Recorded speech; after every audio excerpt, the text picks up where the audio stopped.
Hello YouTube, this is Morgan, Airspeed Prime here at my next Star Wars comic review. This one's going to be for Star Wars Kanan The Last Padawan, issue number 4.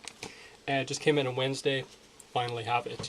I'll just say that in terms of other videos, tomorrow's video is going to be my review of my overview video, kind of reviewing the whole Alfheim Online arc from Sword Art Online. So that's the video tomorrow, but for now we're going to focus on Kanan The Last Padawan, issue 4. Overall, I thought it was a pretty good issue, considering that I've been a little bit disappointed with the last two, and I really only felt that issue 1 has been really strong.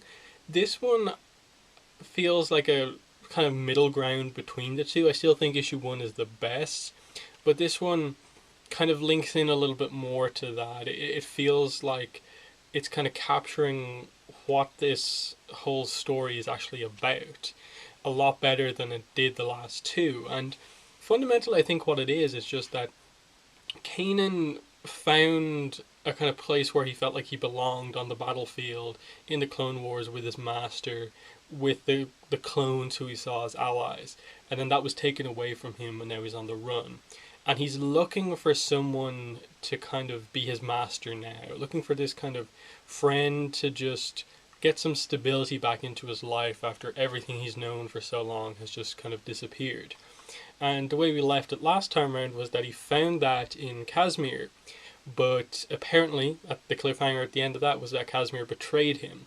I don't think anyone really believed that it was flat out a betrayal. I think it was clearly obvious that he was kind of using this as some way to get out of the situation, and that's exactly how it works out, and the two spark up this just this companionship, this thing where they just run these kind of cons together. They're not on the side of the law. They're doing some shady deals, but for Kanan, he likes this because, again, he's getting some stability back. You see him gradually losing kind of and moving away from using the Force, not thinking so much about his master and his old life, and kind of accepting that this is the way he is right now.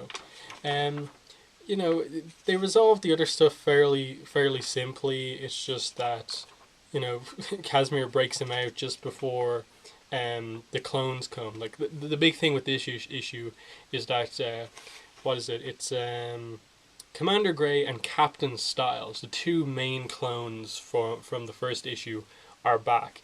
They're hunting Kanan in this, Caleb as he's called in this issue, and they're looking for him. So they kind of set up this hunt throughout the whole kind of thing, that they're constantly on the tail of them as they go from planet to planet, doing these kind of doing their partnership, making these deals and stuff like that. And they all just seem to remain a step ahead. You gradually see Kanan become more and more comfortable with this new life, but also realizing that if his master was here, she probably wouldn't think very highly of what he's doing right now, but he kind of has to do this to survive. It's kind of all he can do. And then they come to this, the second half of the issue is just basically set up for the cliffhanger, which is that at the very end of the issue, Captain Styles and Commander Gray do capture him. And that's the way this issue ends. As you can see here, final page, he's captured. So they seem to be doing that, of course. As a comic series, you have to end with cliffhangers. But how this comes about is that they go to this planet called Lahn, Lahn, don't know how you pronounce it. And they're basically going to do this deal. Casimir sends him on ahead to contact the guy they're dealing with, while Casimir kind of gets the goods that they're going to trade. And he calls himself John Doe, but it turns out to be General Cleve, the separatist general from the first issue, the guy they basically defeated in battle and forced to surrender in the first issue just before the clones turned. So you get the reveal that he is doing this deal here. And so basically, as Caleb walks outside, he sees that the Styles and Gray have Casimir at gunpoint. They're basically trying to get the information out of Casimir, and Caleb realizes at this moment that he's going to have to run away again. He's going to have to kind of abandon, be the coward, and abandon his friends again just so he won't get captured. And so he basically just swims off and then kind of just talks General Cleve into helping him to escape because the clones will also be looking for him as a kind of criminal as well. And so those two run off. They get to this other ship that they had ready to go. The deal between Casimir and Cleve was that he gave Cleve the stolen goods, and Cleve would give him this new ship, so they then have two ships because they wanted to form this kind of business venture ship where they had a kind of fleet and they could do multiple missions. So they get to this ship, and that's when Styles and Gray catch up with them and knock Kanan out, and obviously that's where the issue ends.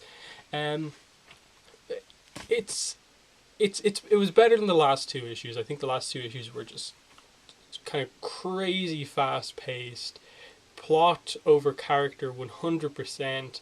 There wasn't really a lot of interesting stuff going on in the past two issues. This one, I felt like it did capture what the comic has been about up to now, and that is that he's lost what he was comfortable with, and he's trying to find that again. And he kind of thought he found that with Casimir, and he was beginning to accept this kind of life as this kind of rogue, kind of smuggler, but then that changes. That he just can't get away from the fact that he's hunted by the Empire, and something big is going to have to happen to get Styles and Gray off his back. That either he takes these two out and goes fully undercover and really just 100% like gets out of the spotlight, doesn't use anything related to his previous life as a Padawan, and that's the only way he's going to get rid of these guys. And they're setting that up gradually here, that he's kind of going from person to person.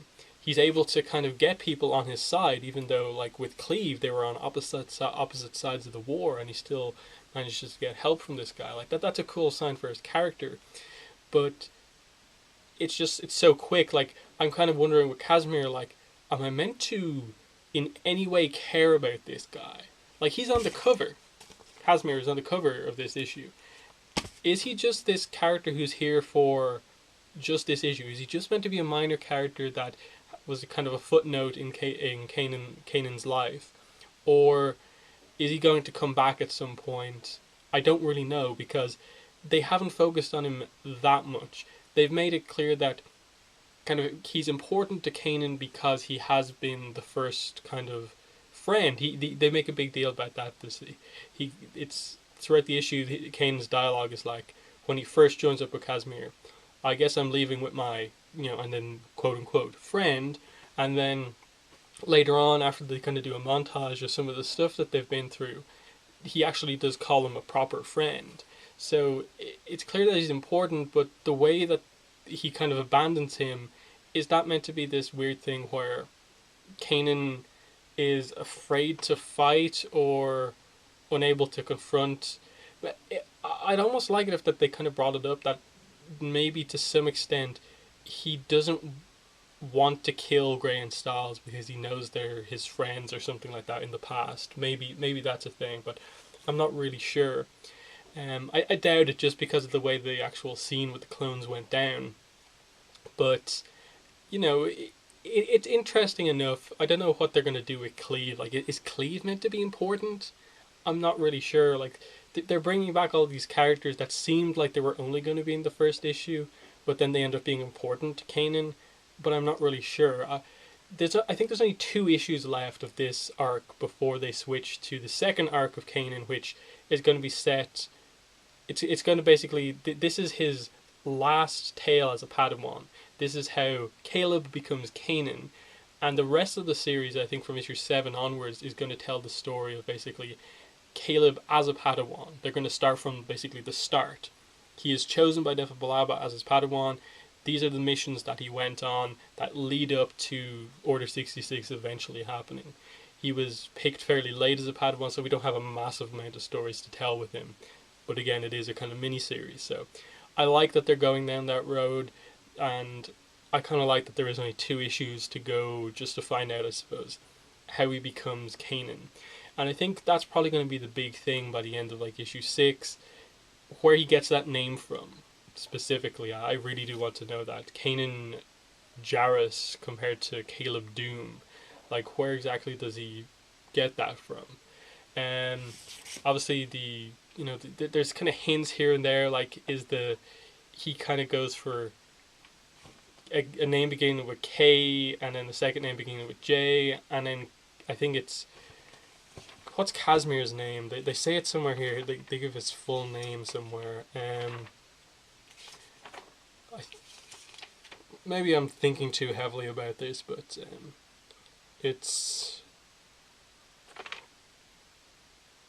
one of those things. I'm completely blanking where I saw this. They definitely said his name somewhere throughout this. Casimir.